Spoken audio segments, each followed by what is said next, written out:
Welcome to episode 24 of Take Your Points. I'm your host, Ronan Scott. This week's show, we're talking about the Antrim Championship from 2010. The old cliche is, you've got to lose one to win one, but Loughgiel had lost 6 in a row, and they didn't even get to the final in 2009. But things are going to change for them in 2010. 2010 started, I suppose, like every other year in Loughgiel, with the expectation of hopefully winning a championship. I think it's important to realise where the club was coming from at the time and the panel of players, where Loughgiel hadn't won a championship for 21 years. The group of players hadn't got beaten in 6 out of the last 7 finals. We hadn't got to the final in 2009. We threw away the Feis final against Dunloy in 2009. So confidence was pretty much on the floor. 2010 started much the same as every other season around Loughgiel.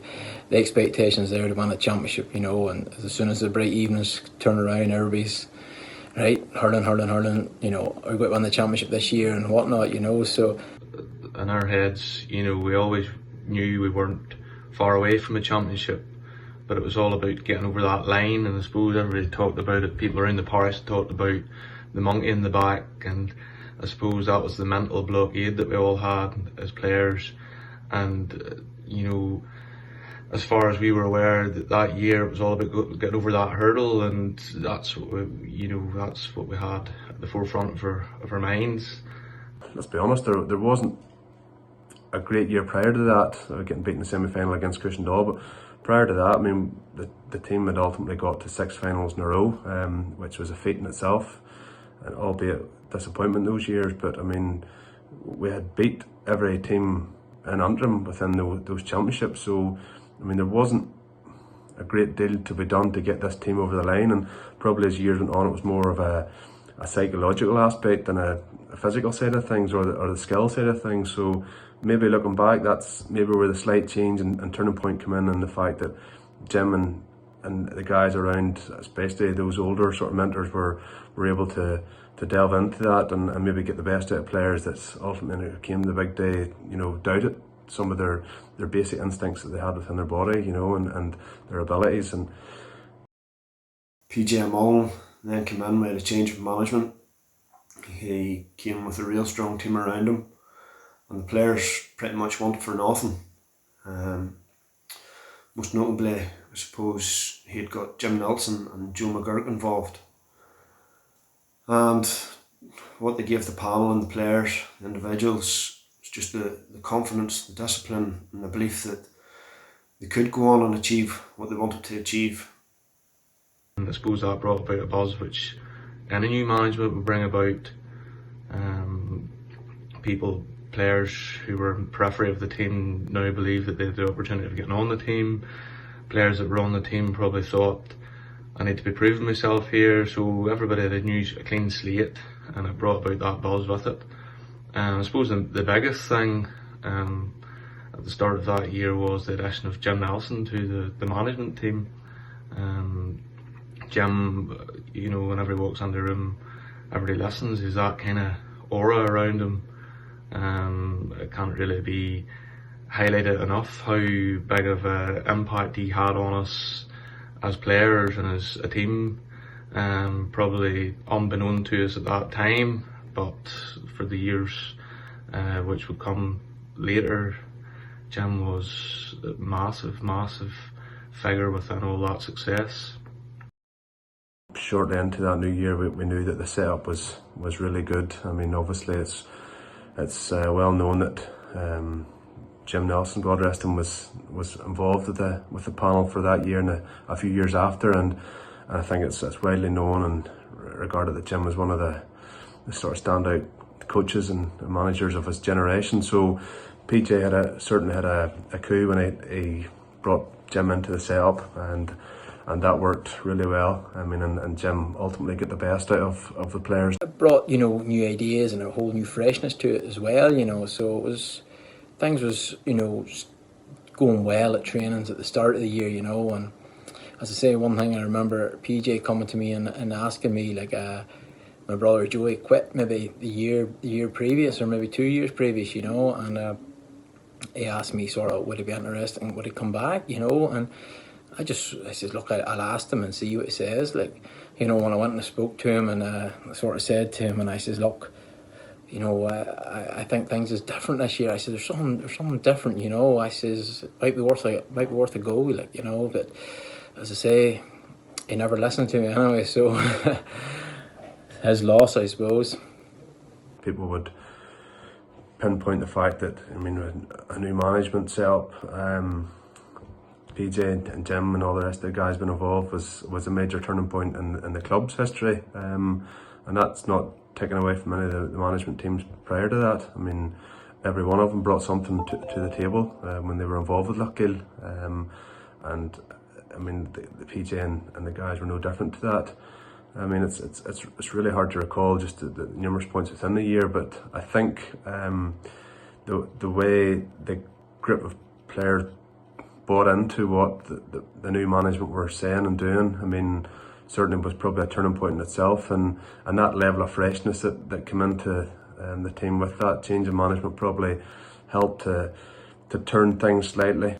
At training, you know, new ideas at training, working on things at training, and then talking them out at training, and then bringing them into games at the weekend, and then I say coming back on the Tuesday night and training, you talk about them again, and then we try and, you know, throw up sort of pros and cons and things like that there. And you know, that's one thing about the management, they always were wanting feedback, you know, and it was a two-way street sort of thing. So like turning point, I think definitely that season was our training. Looking back now, the biggest thing was probably our change in discipline. There would have been a culture within, I suppose, not just our club but in Antrim, where the losing team or the team that was maybe getting it tight would have blamed the referee along with the fans, I suppose, and there was that kind of culture within the game. We wanted to get rid of that, and I suppose it was Jim and the management, Joe and PJ brought that in, where we forgot about the referee and we concentrated on our own game. That brought along less yellow cards, yet less frees been moved forward for dissent. Less red cards, which would have been an issue maybe for a few of our players. Don't think that any sending off that year, maybe one, which could have been argued, I suppose. But again, discipline was massive. We were playing Ballycran in a league game, and we were getting tore apart, to be honest. We went into the change room at half time, and one of the selectors was starting to tear stripes off us, which we fully deserved, to be honest. And as Jim came in, he put a stop to it, told them it wouldn't be happening, that these fellas were winners, were going to be winners. And I suppose that was kind of the first time we heard and genuinely thought, this guy believes in us. Another turning point would have been the emphasis on maybe the hand pass, running game, support play, which was brought in.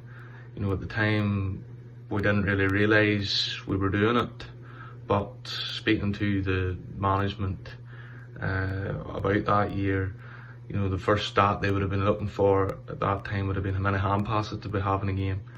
And I know things have changed now, where most teams in the county or Ulster would be looking to retain possession rather than slap it down the field, which is, I suppose, part of the modern game. We would have looked at the hand pass as a way of, if we were out hand passing the other team, we were doing well, and generally that brought along the win, along with your blocking and your hooking, which was a measure of your work rate. So those three things combined would have been the first three stats that the management would have been looking for, and normally if we were winning those three stats, we were winning the game. For me, another notable step for the team that year was the trip to Kilkenny, where we played James Stephens. You know, James Stephens had Jackie Turrell and Larkin playing, greats of the game, and we went out. It was a real tough game from start to finish. The lead changed several times, and I think the game ended up in a draw. But I think it showed to us we can hurl with the best if we put our minds to it, if we keep our discipline, which the management had been preaching all year. And I think that gave us the confidence again to take another step. and think to ourselves, this Antrim Championship, this is real doable if we can pull this kind of performance together.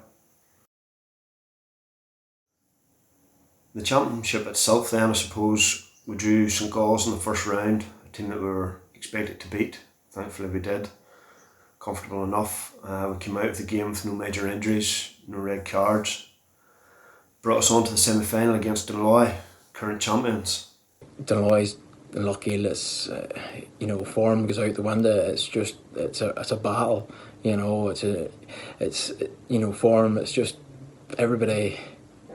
Doesn't matter what league says, and it's two neighbouring parishes going at it. The semi-final was down in Ballycastle, and I think the first we played with the breeze in the first half, and it was quite a strong breeze, and I think we went in at half time maybe 6-7 points up. I'm not too sure now, and when everybody thinks when you have a breeze, you need a big lead, at half time. So we knew getting in at half time it was going to be another dogfight for 30 minutes, and that's what it turned out. It was never free flowing. It was never the best game in the world. It wasn't really high scoring. A lot of frees given to both teams, by the referees. So as I say, it was just a Loughgiel Loughgiel match, Probably second half we had a defend as a team, and resolute their defence really held strong that day, and had to, so it was a confidence builder, especially for the backs. I mean, confidence can come and go very quickly in a back line, and building that level of confidence that we got that day from Ballycastle probably stood to us when we entered into a final against a seasoned Cushendall team. The massive thing about that game was we didn't, I suppose, bottle it. We didn't give away the lead that we had got. So that going forward probably gave us the belief that, number one, we could see out the win. Number two, we had the mental capacity to not bottle it, not be overwhelmed with the situation, and we had it within ourselves to go and win a game, win a big game where the pressure was on. So going into the final against Cushendall, that was massive in itself. The final itself then, I remember feeling for some reason less pressured going into it, nearly a sense of excitedness, probably through the work the management had done on us throughout the year. The game itself started off, it was real fast pace to the game, the intensity levels, the hooks, the blocks. Probably as intense a game I'd been involved in up until then. We got off to a real good start. I think we scored 1-4 to a point in the first 15 minutes. Eddie McCloskey getting the goal, and things looked good. But I suppose Cushendall being Cushendall, they always come back. It was against Cushendall, so yet again, dogfight. Cushendall, always thereabouts come championship final. They're a hard team to beat, and winning any Antrim championship is hard. It's a dogfight getting out of Antrim. So I say Cushendall, they put it up to us. As a forward playing and against Cushendall, obviously, like any time you play Cushendall or Loughgiel, they make it really congested for the forwards. You're normally playing against an extra man. They know how to work the ball around you. They're physical, they're determined, they've got that about them where just everything's just difficult. There's no room to run into different things. But I thought we held our own. I remember from my own personal point of view, scoring obviously the first score for us, which is a goal. Liam laid it off to me, lovely, put it on a plate to me. Couldn't really miss. I went for power and luckily went in. I remember scoring the point after that. Then probably from my own point of view, I knew the importance of getting into the game early. After having maybe a poor game against Loughgiel, I knew that if I could get in early, get a couple of scores on the board, work my way into it, that would be obviously what I'd be wanting to do, and hopefully it'd help the team. It was a real, battle and more of attrition. I mean, we knew each other, really inside out. Ourselves, Cushendall, Dunloy, I mean, we had played each other and were thereabouts, you know, most finals. So, I mean, you knew probably teams, you thought you knew strength and weaknesses of teams. But when it came to the final day that day, I mean, tactics and whatnot, really, they go out the window to a certain degree. I mean, it comes down to the will to win and the hunger and desire to win. You know, having obviously touched on it before, having tasted so many defeats within finals, it was one of those ones where when you maybe went down, you know, did you have the resolve to, and you know, the strength of mind to come back and really go at it. So look, I suppose, I mean, that day was no different to many of the finals we've been involved in, where, you know, there wasn't much in it, and it was the case that day too. Score wasn't big, but was it 1-9 to 11? I remember the defenders having an absolute massive game. Ding Gallen in particular, Johnny Campbell, Martin Scullion, all having monster games, come out with so many balls. Great deliveries in. I remember Liam McKillop having a great game in midfield. They're always going to have their period, and I think Declan and Laverty going off with the hand injury probably helped as well. It seemed to change the momentum of the game, and Cushendall come back into it. Although we were a couple of points up at half time, they went 2 points up halfway through the second half, and you're starting to think, is this going to happen again? Are we going to get over the line? But again, I suppose it was a defender's game that day, just the intensity of it all. It was low scoring. Both defences were on top, and scoring chances were few and far between. I remember Liam Watson being impeccable from frees that day, as he usually is. Barney McCauley getting a massive score. Two of them were turning points that brought us back into the game after not scoring for 19 minutes from the end of the first half and the start of the second half. So it was going to be a tough battle right to the finish. I remember in the second half we were struggling to win ball up in our half forward midfield from the puck out, you know, and I seen, I suppose, Martin Scullion was a great outlet always, and he was out my left side next the stand side in Casement Park, and I hit him this puck out, nice, into his hand, hip it up the field into the full forward line. I think we maybe got a free off it and got a score, just to relieve the pressure of the backs, you know. So yeah, again, getting into the last 3 minutes anyway, we're struggling. I say we were a point up at this stage, and it was hard. The ball wasn't sticking at all. So Martin done his usual thing. He run out the wing out there, and I spied him, struck the ball, going straight to his hand. So I say anyway, and Paddy McGill came in and dispossessed it. He stood down in front of Martin. He got it touched, and he struck it. And as soon as he hit the ball, as a goalkeeper, I knew it was going wide. Paddy maybe knew himself, once it came off the stick, it was going wide. But you talk about one relieved man. Hey, if that went over the bar,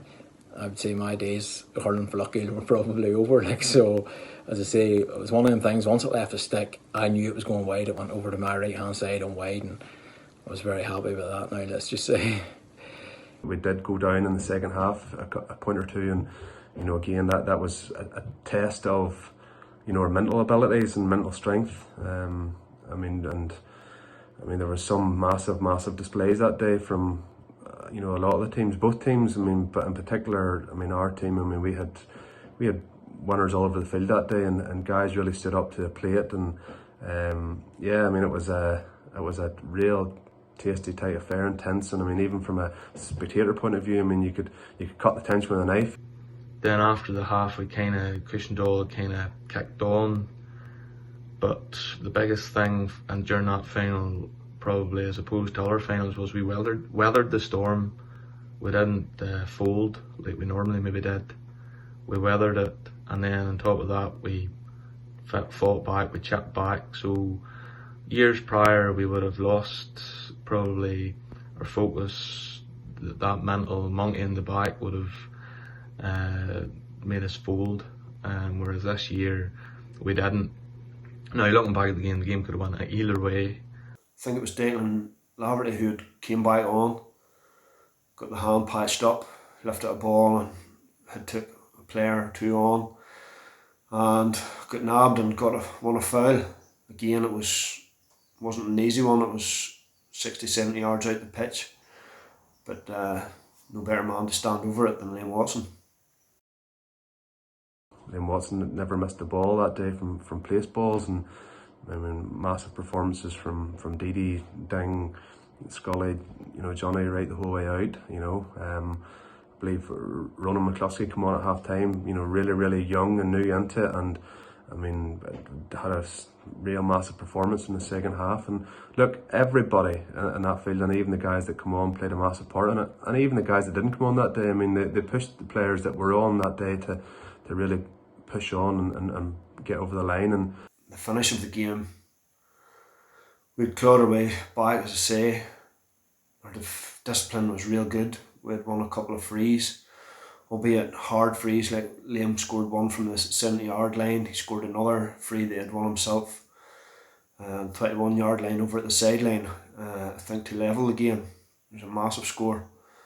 And then the game, it went from end to end where both teams had chances. I think Joey Scullion had won, Barney maybe had won, and then at the other side of the field we gifted them a couple of chances through stray passes coming out of our defence. Thankfully they missed both. The game was still in the melting pot. I mean, it was just that raw emotion when the final whistle went, to know that after so long and so many years of trying to get over the line that you eventually did. It was totally unbelievable. The joy. I remember the final whistle, there's 5 or 6 of us had grabbed each other, was just standing screaming into the air, probably didn't know what to do. That quickly turned into maybe 500 or 600 more, probably maybe double that on the pitch, and the scenes were unbelievable. It was just a sea of red out onto the pitch, and the emotion that everyone was going through, everyone had knew where the team had came from, and the heartache they had been through. And I think the whole parish felt that, to be honest. People ask me what probably my best day in a Loughgiel jersey was. I mean, and that probably is the best day. I mean, winning All Ireland was absolutely monumental with the club. But I mean, having went so long and been involved in all the finals, I mean, to eventually get over the line after trying and putting in so much effort over the years, probably was the best day that I had in a Loughgiel jersey. I was lucky enough to be captain that day, and a couple of officials got a hold of me and was taking me up the stairs, but just on the way to the stand, I remember falling in with people from your family, people from your work, your parish, everything that they knew that you had came through, and the emotion that was on view that day was unbelievable and will never go out of my mind. Just the joy on people's faces, people with tears in their eyes, just unbelievable emotions. But as I say, the win was just fantastic for the whole club. As I say, we've put in so much work over the years, as I say, and we went to all them finals, and you see every other team, you're coming off beat or that there, and you see them out taking photos and celebrating and all that there, and you just sort of wish, am I ever going to get it, and just to finally, when that whistle goes and you win it, it's great. And then you say all the sort of your parish comes running on the field, and it's great. And as I say, you go back home to Loughgiel and have a great party. And the win was massive. In terms of what it meant at that time, number one, and in terms of what it would lead on to. The importance of the win, obviously, to the parish. It had been 21 years since we last won a championship, and for Loughgiel, the parish of Loughgiel, the club like Loughgiel, that's far too long of a time. The tradition which we have within this club, and within Antrim hurling and Ulster hurling and indeed All Ireland hurling, club hurling, is massive, and for us to be out of the fold for that length of time was a disaster, and that's how important the win was. We suppose we got the monkey off the back. We got ourselves back into the winning mentality, the winning culture, and as I say, we led on to great things. The mental block was gone. I suppose the most important thing it gave to the players and the management was the confidence to hopefully finally fulfil their potential and realise where they could maybe end up in the coming years. It was huge for even our underage structure, through them sort of 2010 right through to 14 and that there, we had great success, and our underage structure then really grew, so as I say, that's where it started with that championship. The importance of that win probably, just it set that group of players and that panel of players on its course for the next number of years. Now people sometimes ask the question, if we'd have got that win sooner, maybe with this group of players we could have done and got so much more. I mean, I probably would go against that to a certain degree. I mean, I think tasting the defeat and everything that went with it from maybe the comments made and the pressures added to it probably made the panel and the group of players stronger. One of the big things I believe was instrumental to the glory years we had then, which led on from that championship win, was the hurt, the pain, the suffering that those lads went through. Your Dingallans, your D.D. Quinns, your Johnny Campbells, the boys that were involved, the Liam Watsons, the boys that were involved in all the final defeats. I myself was involved in 3 of those in a capacity. A lot of the lads that come onto the team weren't involved in any way, but those lads that come back year after year, time after time, defeat after defeat. And I mean, ultimately, when they did taste success from that, and they knew what defeat tasted like, they just wanted more and more of that success. And probably that drove us on to get, the next 3 or 4 years of success that we did. I mean, it was ultimately massive for the community club itself. I mean, having went so long without winning a championship, for the size of the club that Loughgiel Shamrocks are. I mean, we're one of the biggest clubs in Ireland. I mean, and it never should have been the case that, we went so long without it. We did, and that was no fault of anybody's, other than the fact that we just didn't go over the line on certain occasions. I mean, so to get over the line in 2010, it was massively important and pushed that group of players to a place where, they now knew they could go over the line and win matches. And I mean, they probably wants to get out of Antrim, and out of that sort of fear of final and tasting defeat in it. The expression just come out of the players, and I mean, I think that was widely seen and evident in the years to follow that year. I mean, we played some of the best hurling, that I've seen in club hurling, involved, and that's no disrespect to any. I mean, there's great teams have come and gone, and Loughgiel certainly, from that era were right up there with all of them. We travelled the length of Ireland and played great teams and gave every one of them the feel of it, and beat many of them along the way, including some county teams. So, I mean, it really pushed that group of players on. It also pushed the club on and allowed those young guys coming through underage to see victory for the first time at senior level in a championship for a long time, and give them the belief, give the people in the community the belief. And I mean, it really pushed the club on for a number of years, and I mean, it still continues to do that. I mean, we still have a massive group of players coming through, quite capable of doing great things within the club, and are doing great things within the club. I mean, there's never really much of a puck of a ball between the clubs in Antrim at the minute, and Loughgiel are still there and thereabouts.